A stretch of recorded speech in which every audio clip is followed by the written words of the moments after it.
Hello everyone, and a very warm welcome to our latest Science AAAS webinar, and the first for 2019.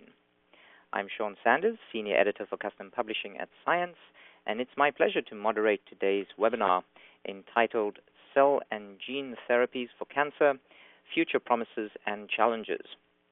The field of immuno-oncology has exploded in the clinic, in the press, and on Wall Street, particularly regarding the use of genetically modified immune cells to fight cancer. This explosion is largely due to the success of chimeric antigen receptor, or CAR, T-cell therapy. The fields of immunology and gene therapy have converged to harness recombinant viruses to deliver living drugs with remarkable clinical efficacy, especially for patients with blood cancers. Multiple approaches to engineer immune cells, mostly T cells, but also other immune cell types, make use of CARs, while tumor-specific T-cell receptors continue to gain a foothold in the field, mostly for the treatment of solid tumors. Additionally, several genome editing approaches are now available, including established technologies such as zinc-finger nucleases and new modalities like the CRISPR-Cas9 system. New treatment modalities and technologies have fundamentally changed the way we think about remedying disease, creating the possibility for curing or managing previously untreatable disorders and broadening the clinical appeal of genetically modified T cells, while also addressing issues associated with the cost and complexity of bioengineering cells for treatment. This webinar will take an honest look at cell and gene therapies, exploring the potential of these techniques as well as exposing the challenges they present and suggesting how to navigate them. We're lucky to have two exceptional speakers with us today, Dr. Jos Melenhorst from the University of Pennsylvania in Philadelphia and Dr. Laurence Cooper from Ziopharm Oncology in Boston. Thank you both so much for taking the time to be with us today. Before we get started, I have some important information for our online viewers. At the top right of your screen, you'll find photographs of today's speakers and a View Bio link, which you can click on to read more details about their background and research. Underneath the slide viewer is the Resources tab, where you can find additional information about technologies related to today's discussion and a PDF of the slides. After the speaker presentations, we'll have a short Q&A session, during which we will address some of the questions submitted by our live online viewers. So if you are joining us live, please start thinking about some questions now and submit them at any time by clicking the Ask a Question button below the slide window, typing the question into the message box, and clicking OK. You can also log into your Facebook, Twitter, or LinkedIn accounts during the webinar to post updates or send tweets about the event. Just click the relevant icon at the top left of the screen. For tweets, you can add the hashtag #ScienceWebinar. Finally, thank you to Biotechne for sponsoring today's webinar. Now on to our first speaker for today, Dr. Jos Melenhorst. Dr. Melenhorst is a translational immunologist who made his mark in fields as diverse as immune disorders, the biology of graft versus host disease, and anti-tumor responses in allogenic transplant settings. Dr. Melenhorst's research aims to understand and improve the efficacy and safety of adoptive cell immunotherapy through biomarker, mechanistic, and product development studies.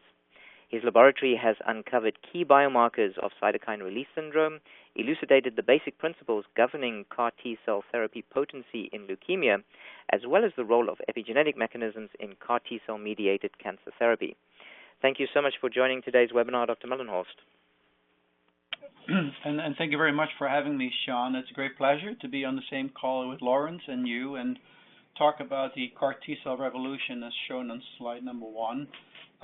And the reason why I'm calling it a revolution, because I think since the start of this field in the late 1990s with Zelig Ashar and early on joined by Steve Rosenberg, the field has exploded, like you said in the introduction, from really a discovery tool to understand signaling molecules and their function T cells to a platform that we now use for targeting cancers. We had trials targeting HIV in the early 2000s, cancers in the mid-2000s, and from learnings in immunology about co-stimulation, new CARs were designed and tested in preclinical models and in clinical trials. And that's why we're here, I think, to talk about the amazing developments that we've seen over the past few years. And I'll be talking about these amazing potencies, toxicities, and a view into the future, as I can tell right now. The next slide shows sort of a synopsis on the differences between TCRs and CARs. Just a brief reminder that CAR T cells typically recognize a surface antigen that's expressed by target cells, whereas TCRs can recognize peptide antigens in the context of MHC class 1 and 2, and that's really a major difference between these different modalities. From a practical perspective, I think that CARs are the easier to roll out in clinical trials, and TCR engineering has made a quite dramatic improvement over the past few years. All right, so the next slide then shows the antigen that we have targeted over the past decade or so in B-cell malignancies, so CD19, broadly expressed by early and late memory B cells, and by the malignancies originating from these various stages, such as acute lymphoblastic leukemia, chronic lymphocytic leukemia, all the way really to early stages of precursor cells, if you will, multiple myeloma cells, and all of these have been tested in clinical trials. The CAR design has seen some iterations too. There are various molecules. On slide 5 is a figure shown from one of my colleagues, Mike Malone, when he tested CD19 targeting CAR T cells in mouse models. We tested first generation CARs that have only TCR zeta as a signaling molecule, comparing with 4-1BB or CD28 signaling CARs, and also those are called second generation CARs. And the third generation has CD28 plus 4-1BB plus CD3 zeta. We found that the CAR that gave us the best expansion and persistence of these CAR T cells in a xenogenetic model, meaning in a mouse model that carries a human malignancy and that is infused with human CAR T cells, was best conferred by the BB zeta CAR, and 28 zeta we did not decide on. All right, so our manufacturing process, as shown in the next slide, sorry, I'm skipping through. So slide number 6 now shows, in essence, that we apheresis patients where we take bead that are coated with anti-CD3 and 28 antibodies to select and activate T cells. These cells are then transduced with the lentiviral vector on days 0 and 1. The cells are expanded for a few more days in the static culture and then transferred to a wave bioreactor to expand some more in modified media that we developed over the past two or some decades, with Bruce Levine and Carl June really driving that effort. By day 9 or 10, when dose is met, the beads are removed, cells are cryopreserved. We run our quality control tests and infuse patients with these CAR T cells. These trials with a second generation BB zeta signaling CARs were started in 2010 with adult patients with chronic lymphocytic leukemia, and shortly afterwards we started with pediatric acute lymphoblastic leukemia. And I'll be talking a bit about the toxicities and potencies. Slide number 8 then shows some of the effects that we've seen in patients where we noted that patients could develop a high-grade cytokine release syndrome, which is characterized, and I'll show that on some of the next slides, by a release of very diverse spectrum of cytokines, inflammatory cytokines. Patients spike high fever and show signs of macrophage activation. And some of the earliest biomarkers that we discovered was a high baseline tumor burden. So that, of course, makes sense. The T cells are infused, recognize target antigen. They respond by proliferation, killing target cells, and enlisting the myeloid compartment in the patient to eradicate that cells.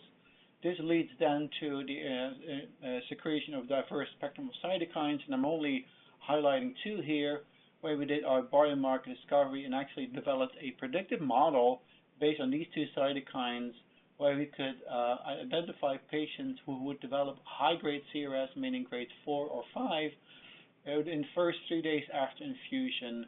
The separate analysis of interferon gamma or soluble GP130 gave us a really good area under the curve, and the combined analysis in these pediatric and young adult ALL patients gave the best predictive value. to show you that the breadth of the cytokine release in these patients on the next slide is a summary of a set of 20-something cytokines separated from in low-grade CRS, grades 0 and 0 and through 3, and high-grade 4 to 5. And actually, you can see just by comparing these two groups, most of these cytokines are actually going up after infusion, meaning that the cytokine release is broadly enlisting various aspects of the adaptive and innate immune response. CRS is managed really well. We had experience in early patients by infusing steroids or antibodies that target certain inflammatory pathways like IL-1 or IL-6. And in the end, we settled on tocilizumab, which target IL-6 receptor, and within a matter of hours, controls cytokine release syndrome in these patients. This again is shown in the next slide in our first patient that was treated with CAR-19 on the CHOP trial, where the patient developed high-grade CRS. Steroids were ineffective, as was IL-1 interception, but then tocilizumab actually controlled this toxicity really well. What does CAR T-cell expansion really look like? It's dramatic. We noted that in the mice, but of course when you infuse human cells in human body, we have seen actually that in many patients, the majority of T cells early on after infusion will make up the T cell compartment, and that's shown here in this patient when by day 6 we see a low frequency of T cells expressing the CAR, which we examined by coasting CD3 on the x-axis and an antibody against the CAR on the y-axis on day 6. But then by day 23, you can see that 3/4 of this patient's T-cell repertoire expressed the CAR. And when you then look at the bottom two plots that show CD19 on the x-axis and CD20 on the y-axis, both are markers for B cells, you can see that day 6 still has a very large population that's double positive, indicating tumor cells. But then by day 23, we see that there is no tumor cells left anymore. And we also use deep sequencing to confirm that this response was quite deep and profound, and that indeed showed that this patient responded really well to CAR T-cell therapies. And that's been our experience in acute lymphoblastic leukemia throughout. We have 80 or 90% complete response rates in ALL patients, whereas in chronic lymphocytic leukemia, where we really started these CAR T-cell trials, the response rates much lower. So we were then puzzled by this finding and started an investigation to understand the difference in potency. And just to understand what CAR T-cell therapy looks like after infusion, it's shown on slide number 12, where we have in CLL 4 response groups where we characterize the expansion of CAR T-cells using a PCR.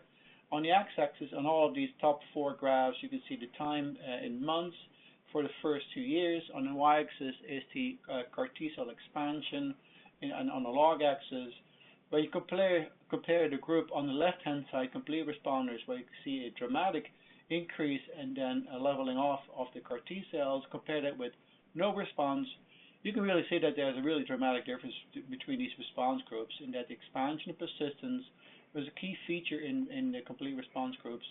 Non-responding patients barely have any expansion, and actually by using a flow cytometry antibody, we could not even find these CAR T-cells after infusion in non-responding patients. And then we have 2 partially responding groups, that study that's been published now in Nature Medicine last year. So I won't focus on these 2, but this is just highlighting how dramatic these cells expand and persist in responding patients. Persistence is also highlighted in the bottom 2 graphs. Patients 1 and 2 were the first 2 patients ever infused here at Penn with this CAR, where we see in both patients actually a persistence for up to 8 years. Shown here in filled circles is the CAR stained with an antibody, so still detectable by flow cytometry. We see that B cells are absent; those are the open squares.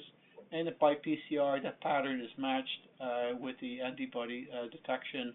You can see that these CAR T cells are still detectable.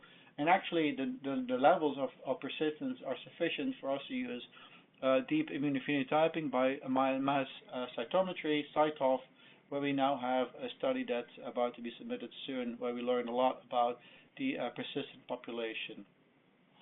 Going on to the next slide, we quantified persistence and expansion in these patients. I'll only highlight the left two graphs in the bottom, where you can see the expansion comparing the complete responding groups in blue with non-responding. That's statistically significant. Also the persistence measured from peak of expansion all the way to month 6. You can see that the area under the curve in these patients is also dramatically higher in the response group. So now we have an inkling of the mechanism of response. We next asked, using various technologies, what the mechanisms were by RNA-seq and metabolomic studies. I'll only show you a few examples on the next slide. Shows you one of those. You hear a lot of talk about checkpoint inhibition and negative regulation of T-cell response in cancer patients. Well, actually, that's what we found in these patients too, in that complete responding patients had very low levels of PD-1 expression on CD8 cells. And that's shown on the left-hand side, the combined expression of PD-1 and CD8 on CAR T cells, or CTL019 as we call it. In complete responding patients, you see a very low frequency of this population, whereas non-responding patients had a significantly higher proportion of this population. Then on the right-hand side, you can see the combined analysis of PD-1 with LAG-3, and here you can see that population is almost absent in complete responding patients, highly active CAR T cells, whereas again, non-responding patient has a large proportion of these exhausted T cells.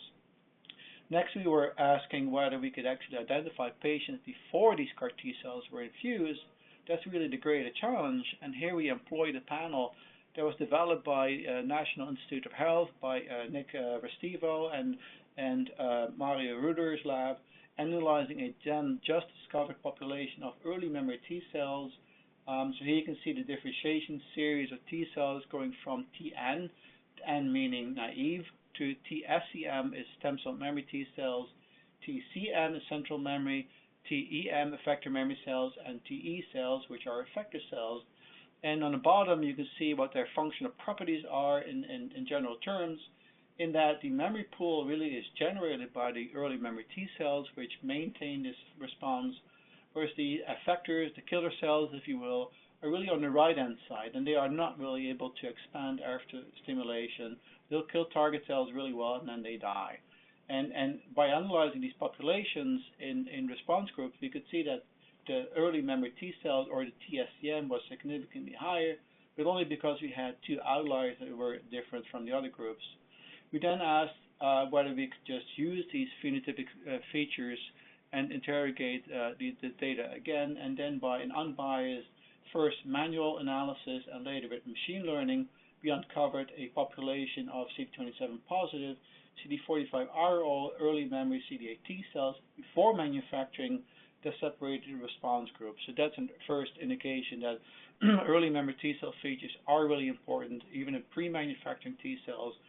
And that confirms our finding from the infusion product itself by RNA-seq, which showed exactly the same, that early memory T cell signature, non-exhaustion, and also other pathways were enriched in responding patients' T cells. We did additional analysis to confirm that this is really a memory pool and not a naive T cell population by examining cell cycling status with Ki67, and that's shown on two examples are shown here in a bivariate plot, CD8 on the x-axis and Ki67 on the y-axis. This Ki67 positive population is absent on the population that we now have as a biomarker population in CLL, whereas the central memory T cells that are CD45RO positive and CD27 positive are cycling. And also we show the granzyme B is expressed by the population that we identified. So it really is an early memory T cell population. So in general sense, we now have an understanding in CLL what makes a good T cell, but also we learned from some of the outliers that we found. And in the next couple of minutes, I'll briefly touch on two examples that we have come across. One patient that had a quite dramatic expansion, but a delayed expansion, a clonal population after infusion, patient number 10.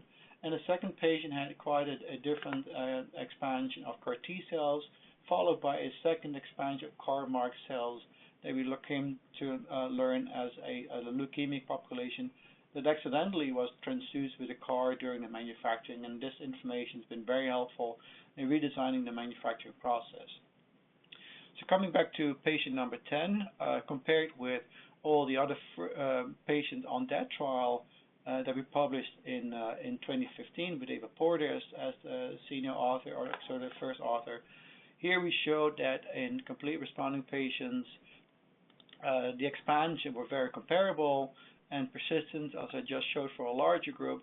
Patient number 10 was different because after the first infusion, there was not really much of an expansion of CAR T cells. Second infusion was done 2 months later.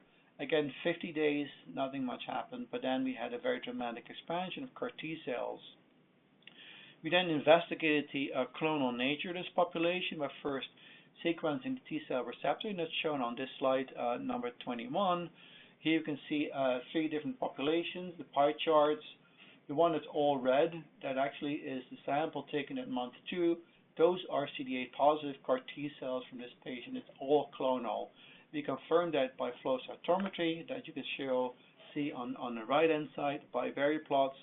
This population V beta 5.1, you can see that population nicely co-stains with the CAR. There is a control V beta 13.1, does not co-stain with the CAR antibody. Clonal analysis to see if we could find this population in the fusion product is shown in the bottom left-hand side. You can see that that the red dot, that's the clonal population, was not identified in the fusion product. The middle bivariate plot shows a comparison of 1 month after the second infusion and month 2 after the second infusion. And again, the same clone was not identified, but only at day 50 you could find this particular clone expanded. We designed a clone-specific PCR assay, and as shown on the right-hand side at the bottom, in blue you can see the general assay that we use for all CAR T cells that amplifies only the transgene. In red, it's the clone-specific PCR, and there you can see that this clone expanded very dramatically and also contracted very rapidly after the job was done, if you will. And we calculated that this clone underwent about 29 population doublings in the patient, and that's a very rough estimate. Because it's clonal, we needed to know what the integration site was, because there was concern about a molecular transformation. So we worked with Rick Bushman's lab here at UPenn to sequence exactly that. We analyzed the infusion product itself, which is shown here on this slide. Relative abundance means really the relative proportion of each of the individual CAR T-cell clone. Gray means it's very low frequency, multiple clones. And when there's a color, there's a clone that has a higher than average abundance.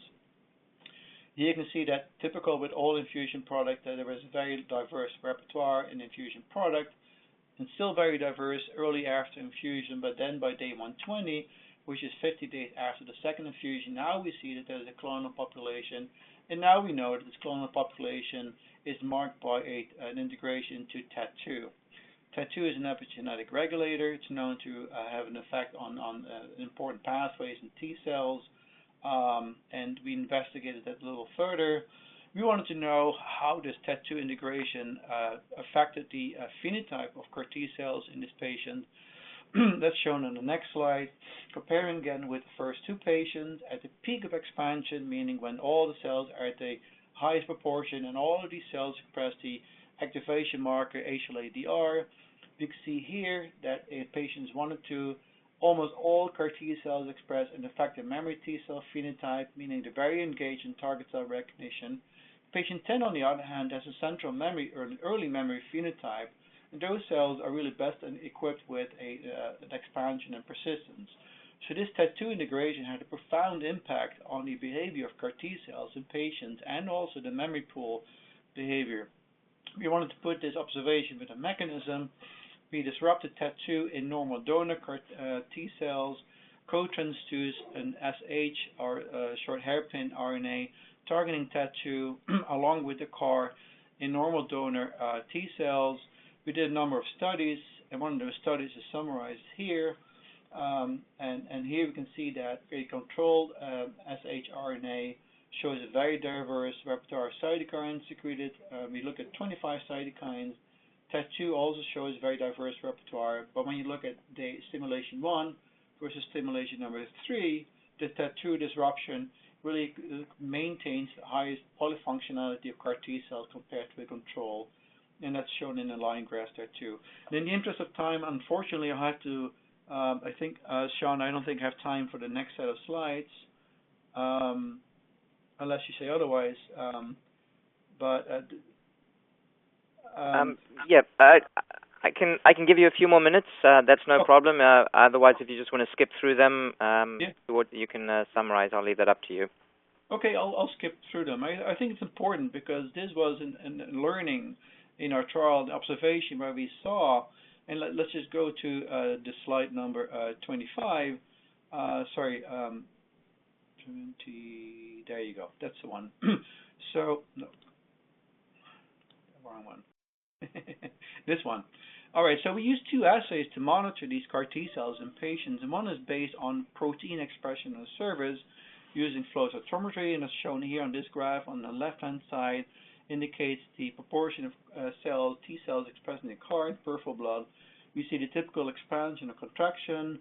PCR-based assay in blue shows the same expansion and contraction, but we see a lingering population of gene-marked cells that actually by month 9 spikes again, but it's not paralleled by expression of the protein on T cells. So this was puzzling. Initially, we thought that maybe the CAR was downregulated, silenced, if you will. We then analyzed expression of the CAR on non-T cells, and that's shown on this slide. Now we could see that when we do not gate on T cells, but all live intact cells, now we can see on the y-axis again the CAR, and on the x-axis CD3. And then by month 9, we see that the bulk of the cells expresses the CAR that's not CD3 positive. We then designed an additional panel to interrogate the expression of CAR by non-T cells, meaning leukemia cells really. And now we see that this population is CD45 dim, typical of leukemic cells, CD10 positive, and all CD22 positive. And we found that this population does not express CD19 anymore. So now we have a CD19 negative relapsed leukemia where the CAR, as we found out in additional studies, and it's been published late last year, where we found that the CAR was actually expressed in leukemic cells during the manufacturing. We also noted that by analyzing clonal cells from this patient, we sorted individual cells, amplified the whole genome, and then used targeted PCR to amplify the integration site as shown here. And the red dots mean that those are individual cells where we found both the CAR and the integration sites that we uncovered in this population, meaning that the relapse originated from a single leukemic clone that was generated, unfortunately, during the manufacturing process. But like I said, it was helpful in redesigning the manufacturing process to further purify the T cells. All right, so I'll skip over the next slide. I think the conclusions are pretty clear. We have come a long way in going from a proof of concept to very effective therapy. There's work to be done. Everybody knows about the streamlining of the manufacturing process. We select T cells at the start of the manufacturing process, so we do a better job at transducing only cells that matter. We now learn that as a subset of T cells that we really need for clinical efficacy, and there's new tools to engineer T cells, like we just heard at the introduction by Sean, where we can disrupt genes to enhance potency like PD-1, but also where we can use those disrupting technologies like CRISPR-Cas9 and HDR to knock these CAR specifically in particular sites. And Sloan Kettering with Michelle Sadlin has published a really nice study a few years ago in Nature to show that actually this works really well. So I'll leave it at that, and I'll give it the word to Laurence. Thank you very much. Wonderful. Thank you so much, Dr. Melenhorst. And I'm just going to put up your acknowledgement slides for everyone to see while I introduce our next speaker, and that is Dr. Laurence Cooper. Dr. Cooper joined Ziopharm Oncology as CEO in 2015 after Ziopharm and Intra-tumor Corporation together licensed technology for a non-viral approach for genetically modifying T-cells from the University of Texas MD Anderson Cancer Center and the University of Minnesota. Prior to joining Ziopharm, he was a tenured professor at MD Anderson with joint appointments in the Division of Pediatrics and Department of Immunology. There, he served as section chief of cell therapy at the Children's Cancer Hospital and helped lead scientific efforts to develop new treatment approaches that pair genetic engineering with immunotherapies. Dr. Cooper remains a visiting scientist at MD Anderson. Thank you very much for being on the line with us today, Dr. Cooper. Thank you, Sean. Thank you, Yosh, for the wonderful talk, and greetings, everyone. So as a CEO, I have a forward-looking statement, and it's on your screen right now, and also please refer to the website at Ziopharm if you have additional questions. So Yosh really set up this part of the talk really well. His comments on the engineering of T cells to express a chimeric antigen receptor, or CAR, really highlight the genetic gene transfer technology of lentivirus. It highlights the ability of the CAR to directly interrogate the cell surface of a tumor cell, and for that T cell to then execute the cancer cell, especially with respect to CD19 positive malignancies. As we get into my presentation, we're going to transition from the chimeric antigen receptor story to the T cell receptor story. And of course, as you see on the slide here, a T cell receptor is a more complex, if you would, molecule to express on the surface because it's a heterodimer of an alpha and a beta chain, at least as described here, that recognizes that recognizes class 1 if it's a CD8 positive T cell, or for instance, recognizes class 2 restricted antigens if it's a CD4 cell. As we get into the story, what's highlighted is that the TCR, if you would, could peer inside the cell, can look inside the cell and look at proteins that have been processed through the immunoproteasome and expressed through the HLA molecules.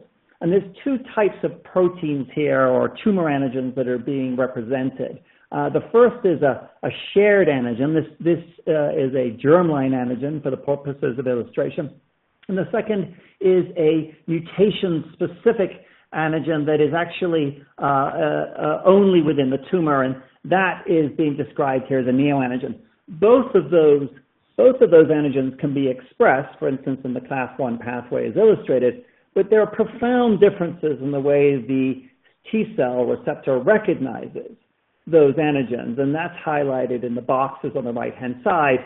If a T cell receptor is looking at a shared antigen, in other words, that T cell receptor has gone through thymic education, then essentially the T cell receptor is going to be of low affinity, and potentially the T cell itself will be paralyzed, unable to essentially execute its target.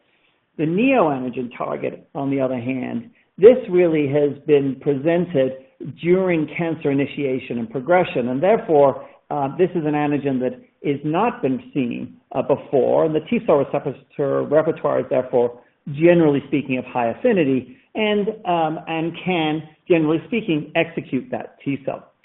So these are sort of the founding principles now, because what they're going to guide the audience is that the targeting of the neoantigens may be a very attractive route to getting into targeting solid tumors, and in particular to target metastatic epithelial cancers. So in general, the CARs, as Josh so nicely explained, these are really targeting hematologic malignancies, an important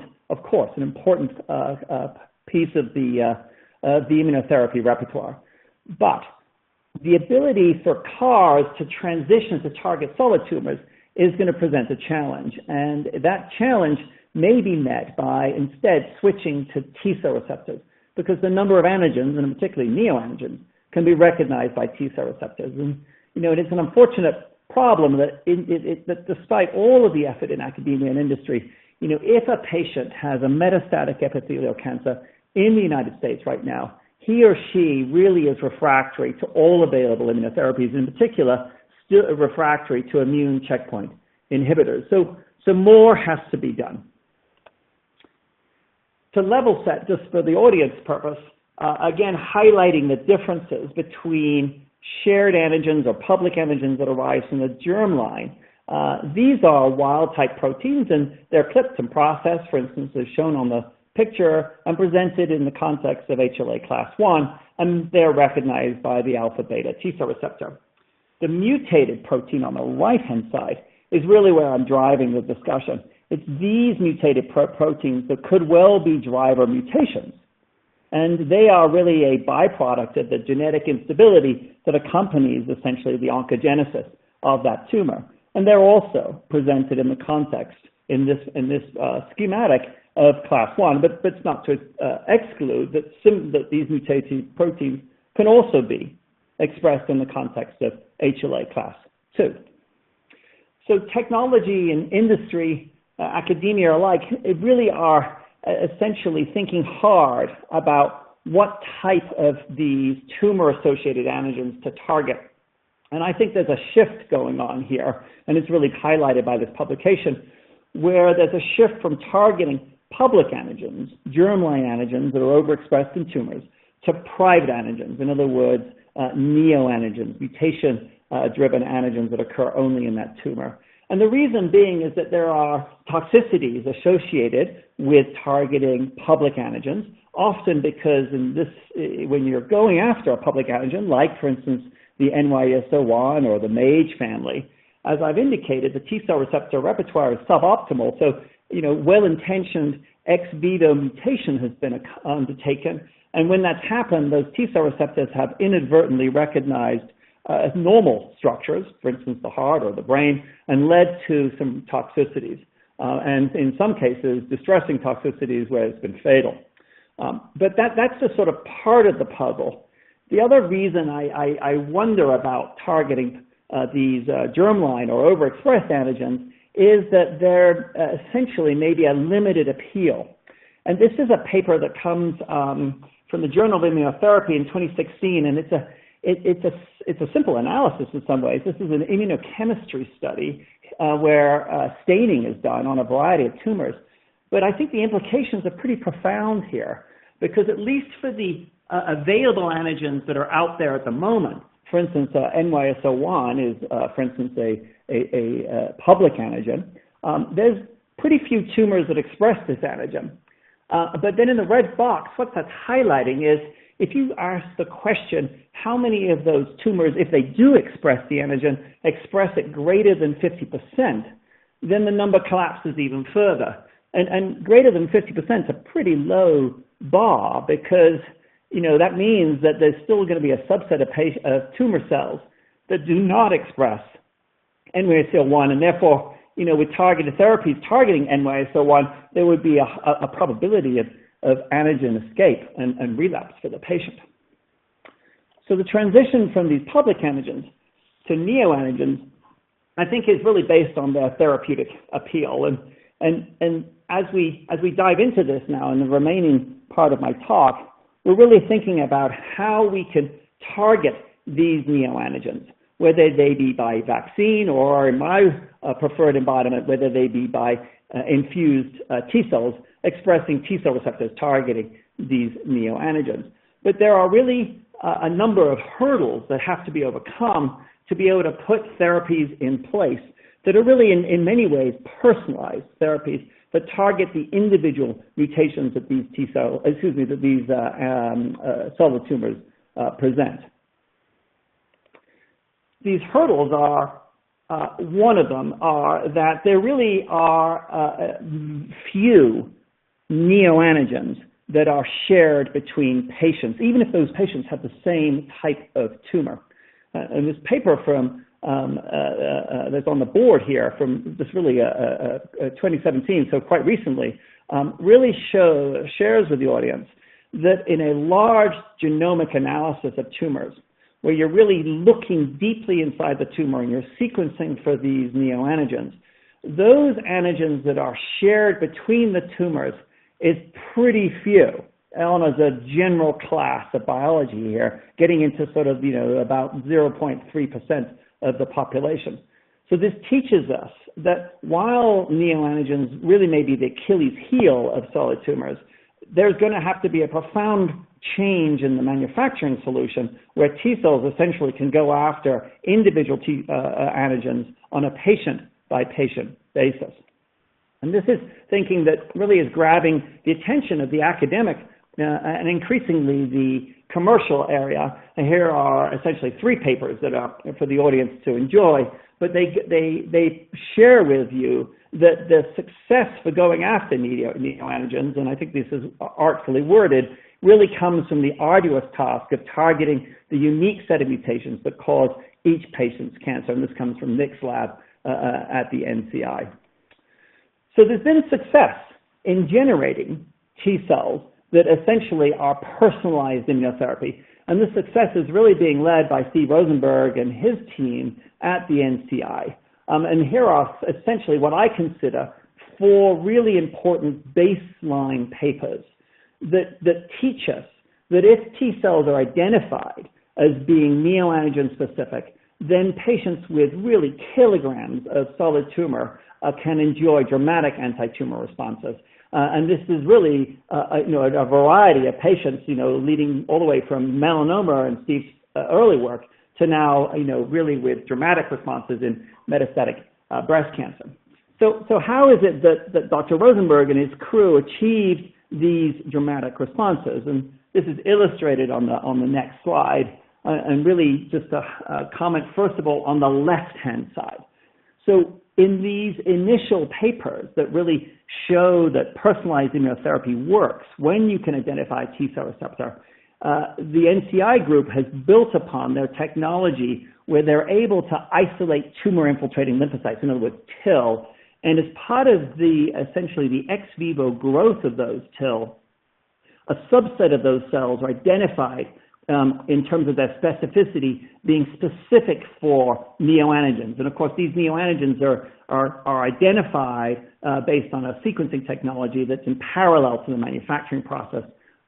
So as these essentially neoantigen-specific T cells are culled from the population, pulled out from the general population, they undergo ex vivo expansion using the REP protocol or the rapid expansion protocol, and then they're infused, and that's really where those papers really highlight in the previous slide these dramatic responses. The issue is that while these responses are dramatic and proof of principle, the question is whether or not this is scalable, and particularly whether or not this is going to be scalable outside of the NCI, because the number of patients that have essentially benefited from these responses, while dramatic, is episodic. And the best available thinking is that the reason that not all patients enjoy anti-tumor responses from essentially infusing these neoantigen specific T cells is that the T cells themselves, having originated from the TIL, having originated from the tumor, are unable to recycle their effector function, unable to really result in a proliferative response that can derive essentially an anti-tumor effect. So there's a change undergoing, and the change that's undergoing is that there's a building off this technology, this TIL-based technology, to where instead of infusing expanded T cells, the technology is shifting now to where you're infusing T cells derived from the peripheral blood, in other words, that are naive, going back to what Jos has been talked about, and that have a replicative capacity and not exhausted, but are engineered now to be essentially neoantigen specific because the TIL essentially have been harvested not for their T cells, but for their T cell receptor. And that is highlighted on the right-hand side, where the patient's peripheral blood and the T cells in the peripheral blood then express neoantigen-specific T cell receptors that are originate from the TIL, but they're grafted now into, if you would, young T cells. These then undergo the rapid expansion, and then these cells then can go into the patient for the purposes of producing an anti-tumor effect. And this is really where the technology rests, because we're right now at the bleeding edge of where this technology sits. So as I think about personalization of T-cell therapy, there really are a number of discrete steps that have to be accomplished, and this is now put onto the board, and this will be a sort of a series of these color-coded slides. The first is, how is it that we identify the neoantigen itself? How do we get at those mutations? The second then will be, how do we make the T-cell receptor that is going to be targeting those mutations? And the third, of course, is how do you make a therapy? How do you actually go about making a personalized immunotherapy for these patients? As we get to slide 48, there's really a growing literature, and I just have one paper really to share with you, that really gets into the identification and targeting of tumor neoantigens. And the box is left essentially unshaded on the top to guide the audience that as you think about identifying neoantigens and prioritizing those neoantigens that you're going to go after, there really are a suite of technologies that really get at that exact issue. And there really are some terrific work coming out of both industry and academia that really comment on the ability to target, or to identify and therefore prioritize what neoantigens you think are the driver mutations for those particular tumors.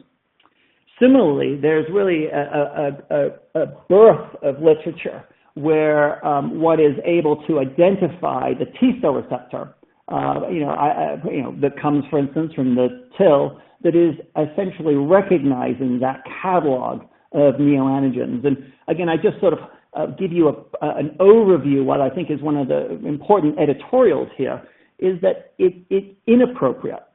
It's inappropriate to rest essentially on a foundation in which you are trying to identify the T-cell receptors based on in silico technologies. The real issue here is, while you may be able to guide essentially your biologists to what T-cell receptors may be reactive, there's no excuse at the present time for actually doing the work where T-cell receptors are directly essentially put in context with the neoantigens to look at the immune response.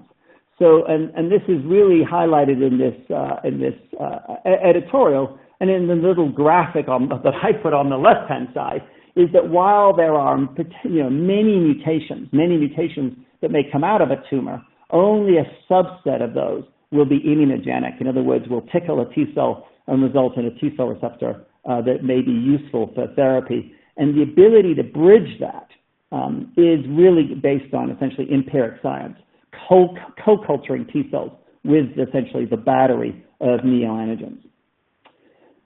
There are really, as I highlighted, a lot of literature that speaks to this, and I share with you a very recent paper, and the audience can dive into this, but it essentially gives you the roadmap about how T-cell receptors are uncovered that may be essentially neoantigen specific, and then may be quite useful for the purposes of engrafting in a T-cell, in a young T-cell, for the purposes of therapy.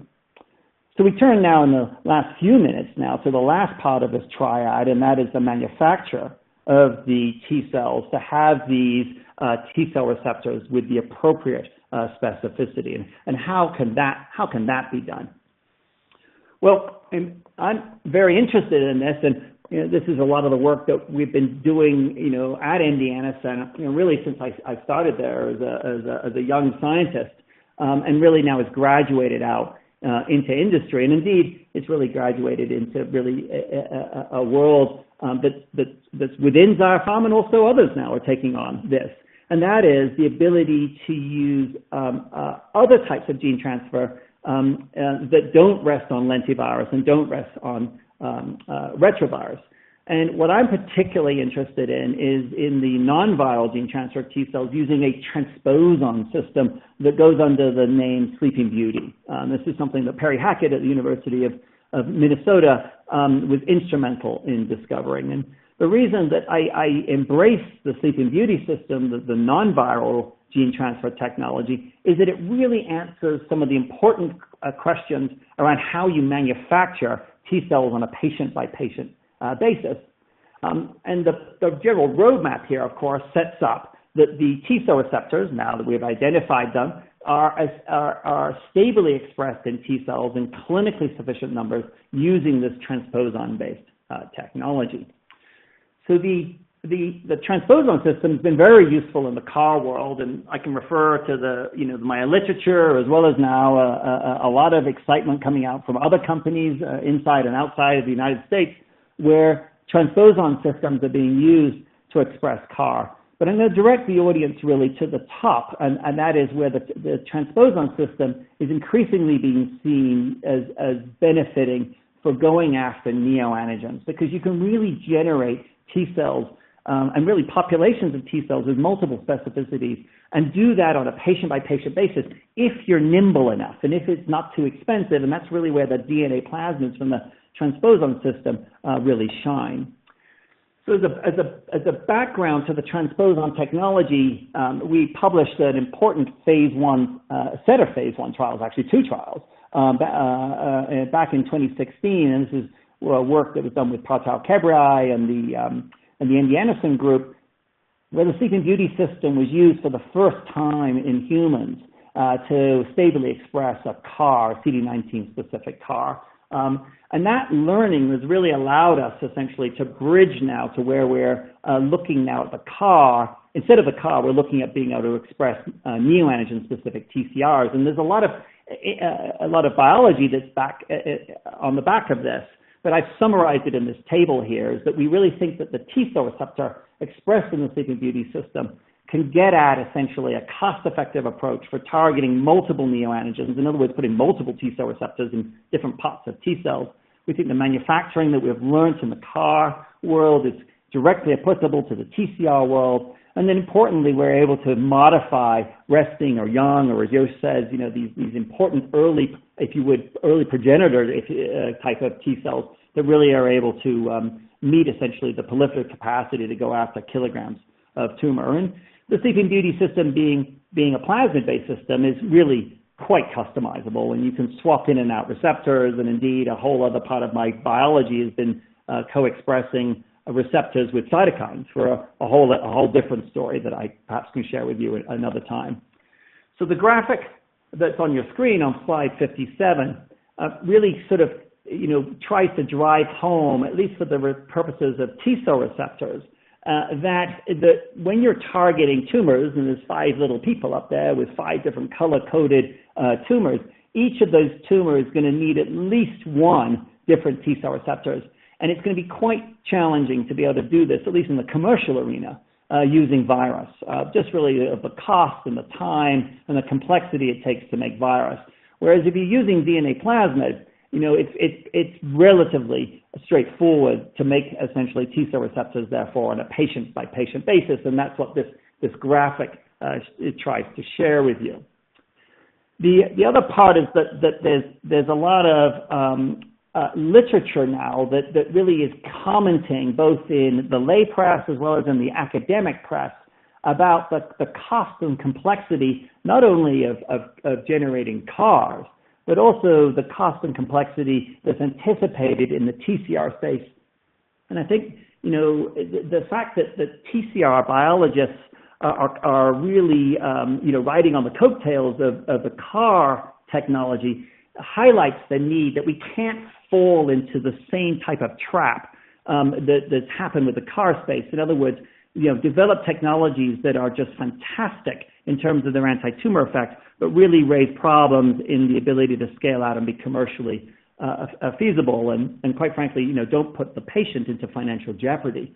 So this, for instance, editorial in Nature Medicine from 2016, really talks about that it takes a lot of money to make a lentivirus and a retrovirus, and DNA non-viral based systems, and it happens to mention Sleeping Beauty here, really may provide essentially a cost-effective alternative to that. So at the NCI, under Dr. Rosenberg's leadership, they've really advanced the Sleeping Beauty program, and we actually work quite closely with Dr. Rosenberg and his team to be able to do this. There are now 3 papers that are published where the Sleeping Beauty system has been used by them to express neoantigen-specific T cells, and I put up the 3 papers there, and also to highlight here that these T cell receptors now can be expressed in populations of T cells. So you don't just have to express one T cell receptor in each patient. You can express really a plethora, if you would, of T cell receptors for each individual patient. And of course, this gets into an issue of intra-tumor heterogeneity that I'll touch on in a minute.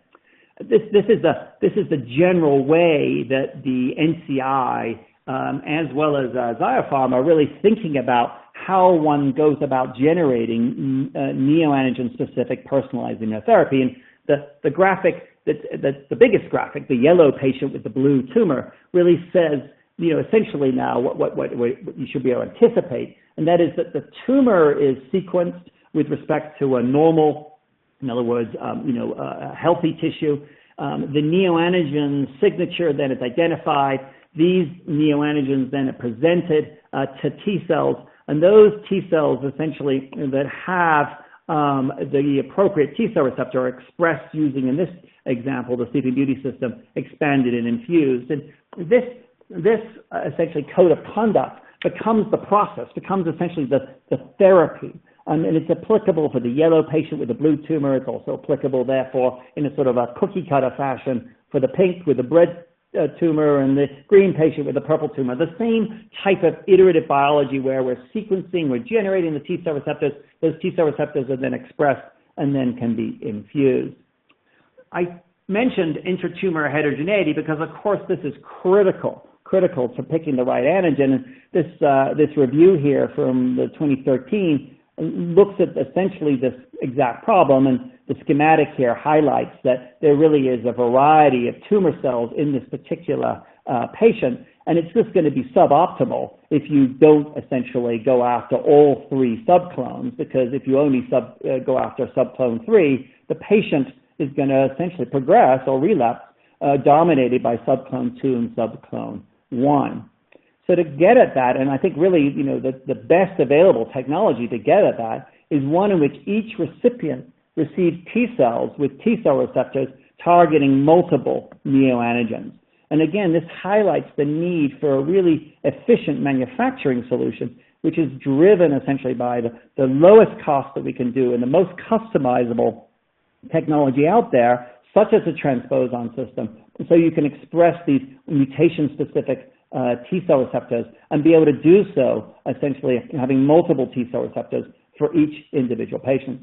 And this is actually going to be tested. It's going to be tested with Dr. Rosenberg at the NCI later this year, where a trial is going to infuse T cells targeting neoantigens, in which those T cells have been genetically modified using the Sleeping Beauty system. We'll really share now with the world and importantly drive home, I think, the appropriate message that getting after neoantigens, targeting neoantigens using this type of approach really may work for patients with kilograms of solid tumor. So as we get to sort of the last two slides, this is my summary slide that really says that the technology for going after neoantigens is really just maturing beautifully. Many groups are involved, and for instance, there are many groups that can accomplish the red, that is the selection of the neoantigens. There's many groups out there that can go after the T cell receptors, but you need a complete wheel if you're going to have therapy for patients. You need essentially the sort of the purplish color, where if you don't have the last part of the wheel covered, you don't have a therapy, then the patient's still stuck. So that's really why I have concentrated so hard on trying to figure out a manufacturing solution based, for instance, in my world on the Sleeping Beauty, that might be able to complete the wheel, if you will, complete the circuit, so that we can go all the way around and generate these mutation-specific T cells for targeting solid tumors. And that's my summary, is that, now, we're really in a magical period, I think, for patients with solid tumors, where for the first time they'll be able to get at whether or not you can infuse T cells that directly go after these neoantigens, in other words, the Achilles heel, and hopefully we'll be able to help these desperately ill patients with metastatic epithelial cancers. So, Sean, I see we're right at the top of the hour, and I just want to thank you and the audience for your attention.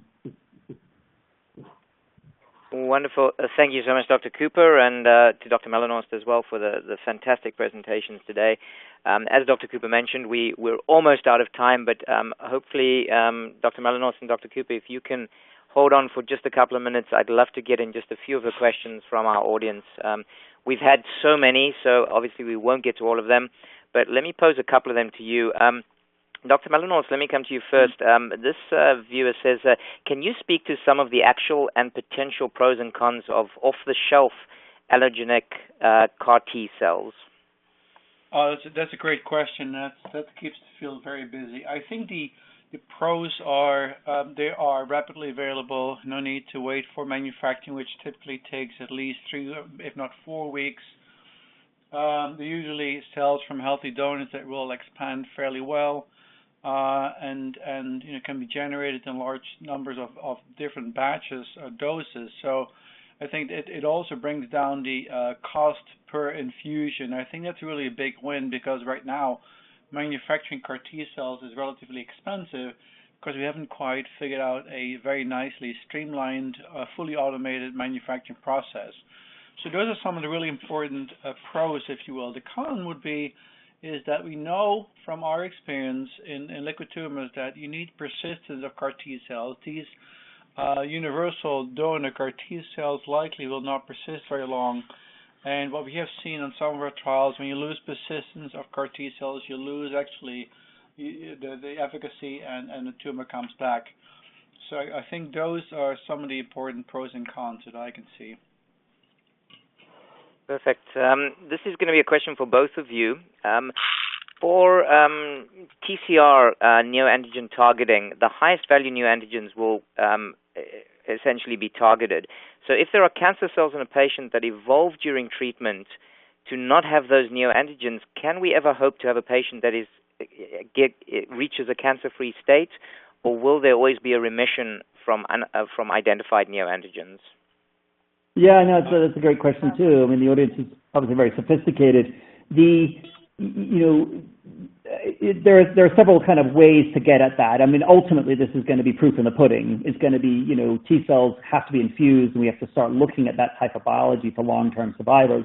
But at least from a general principle, when you're going after neoantigens, I think it's appropriate to start thinking about, what tumor you're going after. Do you go after a tumor with a very high neoantigen load, and ergo has a lot of genetic instability, and therefore may mutate away essentially as a result of other DNA toxic therapies that intervene between biopsy and therapy and T-cell therapy? One might argue, if you follow that logic trail, that that maybe one goes after those tumors that have a sort of a modest or a low level of neoantigens, because their genetic footprint may be less unstable. The other way, of course, is that we know that some neoantigens are clonal, or at least oligoclonal, and those really may represent driver mutations that are really pathognomonic to the actual oncogenic process, and in which case, even if the tumor wanted, speaking teleologically here, but if the tumor wanted to escape, it couldn't, because it's addicted, if you would, to these particular neoantigens. Great. Dr. Melenhorst, any thoughts? No, I think he said it all. I think there's different mutations in genes that are essential and non-essential for tumors. There's still so much to be learned about the biology of cancers and mutations. So it's a process that we'll have to go through. Great. Dr. Kuba, let me come to you for a quick question. This is clearly somebody who follows your work. He said in the past you have said that TCR is much more likely to work than CAR T in solid tumors, yet there are companies that are running CAR trials in solid tumors. Can you just reiterate or articulate why, in your opinion, TCR is more suited for solid tumor treatment than CAR T? Sure. And it's not to undermine the CAR T efforts. It's just that, this is my bias, okay? And it comes from the following logic trail. The first is that there's no one antigen that's on the cell surface that really is homogeneously expressed by solid tumors. So one of the great advantages that Yosh and Carl, and in fact, quite frankly, our group has been into, is targeting CD19 for liquid tumors. There, at least for first principles, there is homogeneous expression, and a CAR that's, in a malignancy in ALL, for instance, or CLL, is going to express that one target. That's just not the case in solid tumors. Secondly, is that the ability for essentially a CAR to really get at what might be attractive antigens is limited because a CAR can only recognize what's essentially, native expressed protein on the surface. And as an approximate, that is about 1/10 of all available proteins. In other words, 9 out of 10 proteins are intracellular. And therefore, just the battery of targets that one can go after is just so much more when one's talking about intracellular targeting. And the third, and perhaps the hammer on the nail here, is that neoantigens are really, those mutations that the best that biology teaches us are indeed the drivers for that cancer. In other words, they're in the cancer, but they're not in the normal part of the normal of the human. And so therefore, if you go after the root and you pull out the cancer essentially by the root, the chances are increased that you're going to be able to cure that patient. And I just don't know, and I'm just skeptical that those type of driver mutations are going to be found on the cell surface. So it makes me worried again that the CAR space is going to essentially, result in limited appeal. And Dr. Melenhorst, let me come to you with one final quick question. Especially with respect to solid tumors, do you see CAR T as a standalone therapy or possibly as part of a combination, for instance, with surgical resection and then a mop-up using CAR T-cells to take out missed portions of the tumor and track down metastasized cells? I think that's again a great question. The same really applies to liquid tumors too. Is it a standalone or do we need combination therapies? I think what we've learned, for instance, and to come back to the liquid tumors first, what we learned, for instance, in chronic lymphocytic leukemia, that the combination with a small molecule that targets a key signaling pathway in CLL combined with CLL, that's been amazingly effective, why we have a very high complete response rate. So I think the same applies really with solid tumors, where we, but I am a little bit more optimistic than Dr. Cooper is, in that we do have a few CARs that have shown incredible potency in patients. But I also agree that heterogeneity of expression of antigens, and meaning that maybe not all tumor cells express the antigen. There's normal tissues also expressing. Finding the balance between targeting the tumor and not having on-target off-tumor activity is incredibly challenging. And I think when CARs do play a role in solid tumors, but depending on the induction of inflammation locally, maybe enlisting neoantigen-specific T-cells and whatnot. But CARs cannot be standalone therapies, I think, in solid tumors. Fantastic. Well, unfortunately, we're going to have to end there, and it just remains for me to thank our speakers so much for being on the line today and sharing their research with us, Dr. Jos Melenhorst from University of Pennsylvania and Dr. Laurence Cooper from Ziopharm Oncology.